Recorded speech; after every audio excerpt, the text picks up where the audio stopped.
जानकारी तो मुझे लगता है सूत्रों के माध्यम से आप सबके पास है ही, क्योंकि मैं तो हर रोज देखता हूँ कि आज चिराग नाराज है तो आज चिराग खुश है, आज चिराग ने इतनी सीटों की मांग की, आज चिराग ने इतनी सीटों की मांग की।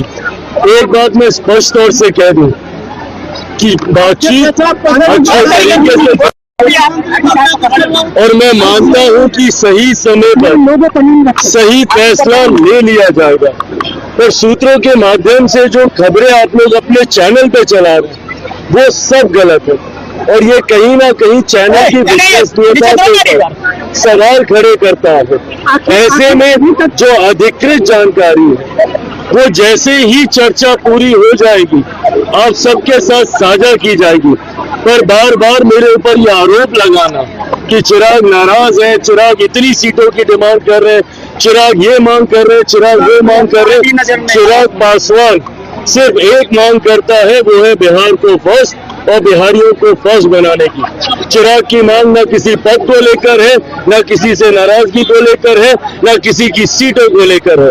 बिहार को फर्स्ट बनाने के संकल्प के साथ निकला हूँ, उसी लक्ष्य के साथ हम लोग इस चुनाव में जाएंगे। दोस्तों नमस्कार।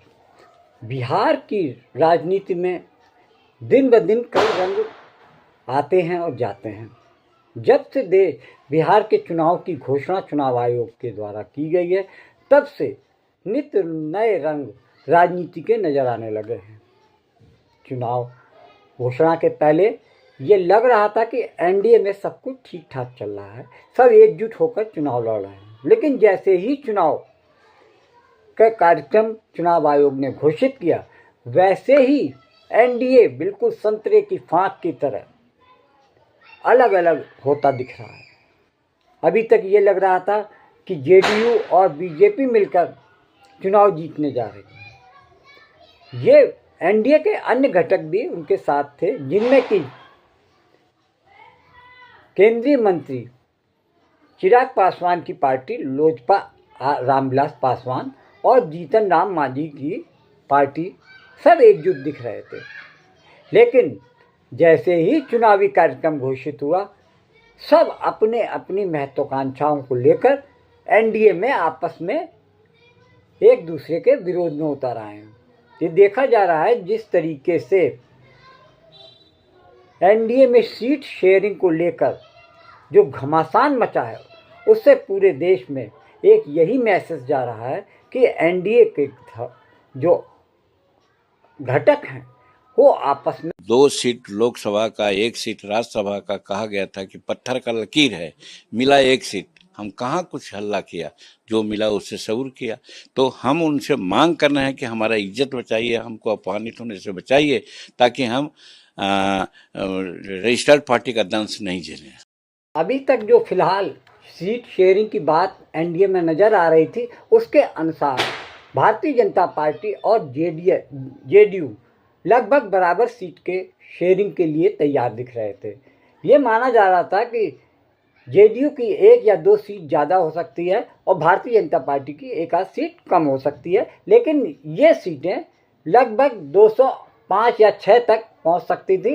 बाकी सब में 243 सीट में से अगर 6 सीट निकाल दीजिए तो आपको 37 सीट बचती है, जिसमें कि आपको जीतन राम मांझी की पार्टी को भी सीट देना है, चिराग पासवान की पार्टी को भी सीट देनी है, और साथ में उपेंद्र कुशवाहा की पार्टी को भी सीट देनी है। यानी कुल सीट 37 है और बंटवारा उनमें केवल होना है 3 पार्टियों में। जहां अब ये पेच फंसता दिख रहा है कि चिराग पासवान की पार्टी की 5 सांसद हैं, उनकी मांग है कि उनको कम से कम 40 सीट दी जाए, लेकिन भारतीय जनता पार्टी और जेडीयू इस मामले में अभी पसोपेश में फंसे हैं। किस तरीके से सीट शेयरिंग का मुद्दा सुलझाया जाए, तनातनी दोनों तरफ बनी हुई है। जनता दल यू और बीजेपी का तो सीट शेयरिंग क्लियर हो गया, लेकिन चिराग पासवान की पार्टी लोक जनशक्ति पार्टी के नेता इस बात पे अड़ गए हैं कि उनको 40 सीट से कम पे कोई समझौता नहीं किया जाएगा। यानी कि एनडीए में बगावत की बू साफ दिख रही है। वहीं दूसरी तरफ जीतन राम मांझी ने भी बिगुल बजा दिया है कि उनको सम्मानित तरीके से सीट शेयरिंग का हिस्सा मिलना चाहिए। उनका कहना है कि उनको कम से कम 15 सीट चाहिए। वहीं खरबूजे को देख खरबूजा भी रंग बदलने लगा। उपेंद्र कुशवाहा की पार्टी ने भी ये कह दिया है कि उसको कम से कम 15 सीट चाहिए। यानी कि अब आप मान लीजिए कि 35 सीट चिराग पासवान की और 15-15 30 सीट ये, और ये हो गया 65 सीट। कुल सीट बचती हैं 37। अब ये तय करना बड़ा मुश्किल हो रहा है किस पार्टी से इन सभी नेताओं को सीट शेयरिंग कराई जाए। यानी पार्टी तो भारतीय जनता पार्टी और जेडीयू के खाते से जो सीटें निकलेंगी वही इनको दी जा सकती है। दिलचस्प बात यह है कि चिराग पासवान जो कि केंद्र में मंत्री हैं, उनकी मांग है जो सीटें जेडीयू के पास हैं वही सीट उनको चाहिए।